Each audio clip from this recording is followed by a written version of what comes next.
Je reviens sur les rapports entre les trois religions monothéistes, comme on dit, et je dois avouer que aujourd'hui, je pense que la notion de judéo-christianisme est valable dans le sens où elle concerne des populations essentiellement qui se ressemblent.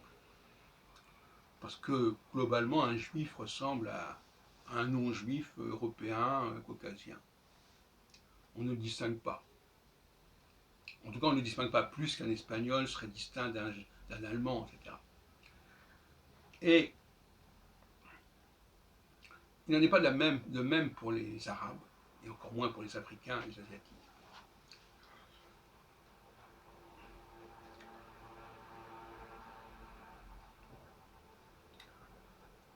Alors, le problème de l'islam, parce que c'est de ce dont je voulais parler en fait, c'est que l'islam a une vision très insuffisante de l'Ancien Testament.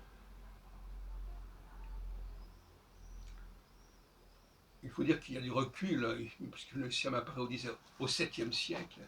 Et évidemment, son rapport, bien que, bon, il peut y avoir des transmissions, mais malgré tout, c'est un peu tardif tout ça.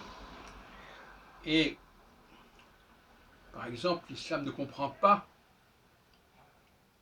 consciemment ou subconsciemment d'ailleurs, que les juifs ne sont pas des israélites. Et qu'il y a une dualité, qu'il y a un clivage. Et j'ai mis en garde par le passé contre toute forme de syncrétisme qui occultait les clivages, qui faisait qu'on mettait dans le même camp des positions et des partis qui étaient opposés. Ce qui est vrai d'ailleurs pour les sanctuaires Nostradamus. N'oublions pas que les sanctuaires Nostradamus sont présents en deux volets. L'un de 7 centuries introduit par la préface à César, et le deuxième de 3 centuries, pour simplifier, qui est introduit par l'épître à Henri II, Henri II. Donc l'islam ne comprend pas cela. Il a des excuses, parce qu'à l'époque de l'islam, déjà le Talmud ne faisait plus la différence.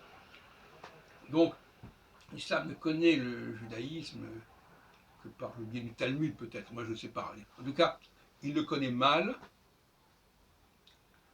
et par conséquent, il va vouloir s'approprier le judaïsme, la Bible, en oubliant justement cette dualité.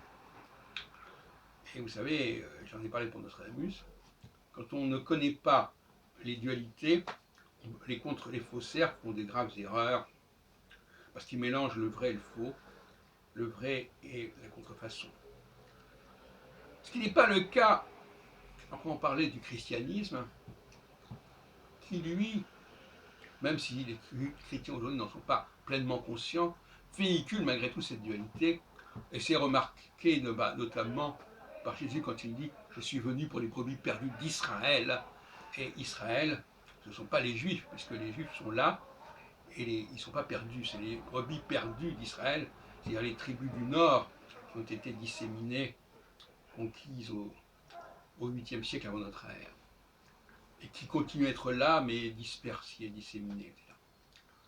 Donc l'islam a une méconnaissance de la complexité, de la réalité du monde juif, qui l'amène à produire un texte, le Coran, qui est quelque part décalé par rapport à la réalité.